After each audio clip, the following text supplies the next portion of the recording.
So you've decided to get your tonsils out. Don't worry, we'll walk through all the steps to make sure you recover like a champion. After watching this video, you'll get more comfortable with the idea of tonsillectomy and understand the right way to recover from this surgery.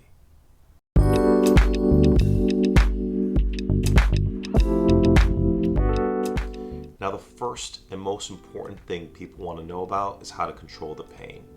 The first tip I have for you is to make sure that you're sleeping with a humidifier each night. A more moist throat is going to be more of a comfortable throat. It'll make your morning wake-ups a lot easier.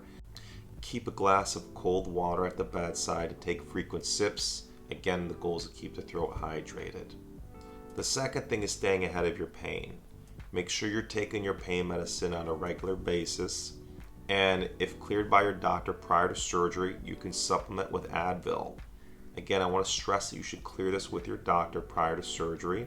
So basically every 3 hours you're either going to take the pain medication, Advil, pain medication, Advil, so you have a pretty clean coverage. The third thing I'd recommend you do is use sore throat spray like a acetylcholine spray just prior to eating anything. That quick numbing effect is going to make you tolerate foods more successfully and thereby recover better. Another thing you can do is apply ice to the neck in this region here, as a lot of people find comfort in that after they've had their tonsils removed. Now, the second thing I get asked about the most is what can you eat after tonsillectomy? So why don't we first start with what you can't eat?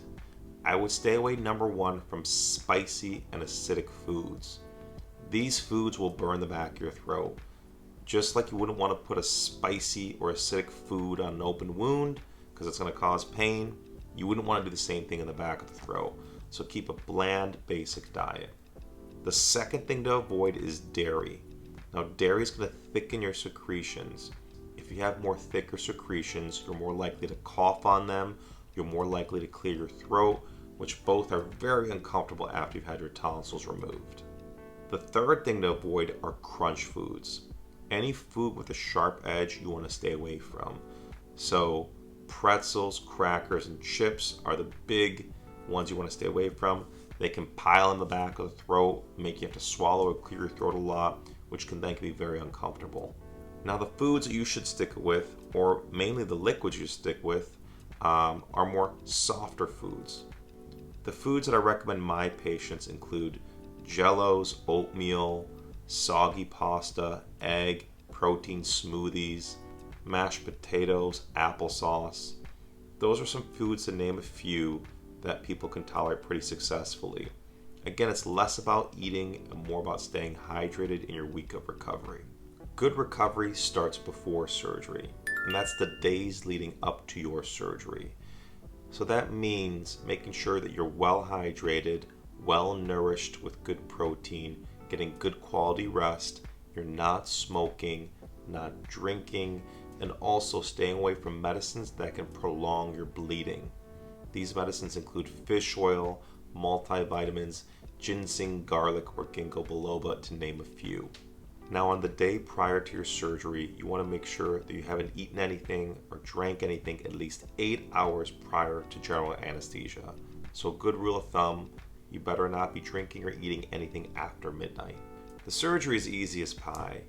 It's a 15-minute procedure. It's one of the most straightforward surgeries that I do. If you picture an orange peel and me peeling the orange off the peel, that's basically the idea of a tonsillectomy.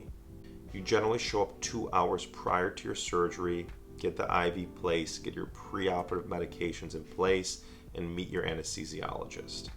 Now, the third thing I get asked about the most is activities.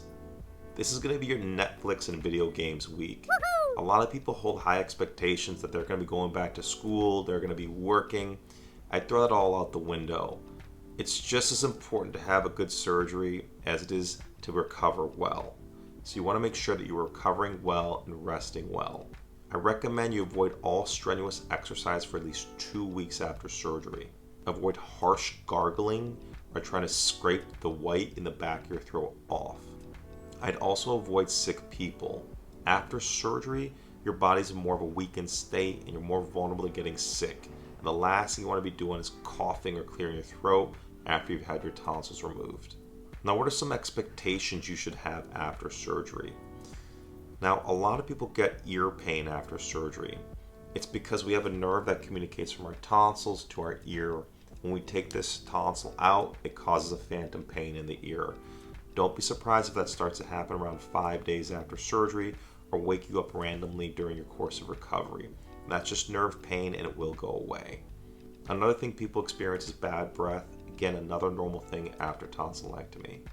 Sometimes people get tongue tingling or white tongues. Again, a normal occurrence. Things that are not normal include excessive bleeding. Excessive bleeding out of the nose and mouth is abnormal, and you should get your doctor involved at that point. Breathing difficulty is abnormal, or fevers greater than 101 degrees Fahrenheit. Now the last question I get is, when do you return to form? When do you get back to work, get back to school, working out? Again, typically it's about a 7 to 10 day recovery, and during that time frame, you're ready to get back to work and school, but you're not at 100%. It's like going to work sick or going to school sick. You're not feeling 100%, but you're not necessarily needing pain medication, and you're ready to kind of tough it out and get back to normalcy. If you have more of a talking job, it's going to be more difficult for you, and I would err on the side of caution and take 10 to 14 days to recover. That's basically it. I hope you found this video useful. I hope you do well with your tonsillectomy. If you have any questions about the procedure, please leave them in the comments below. If you like these videos, please hit the subscribe button. Again, I'm Dr. Sina Joorabchi. I hope you found it useful, and hope everything goes well with your tonsillectomy. Take care.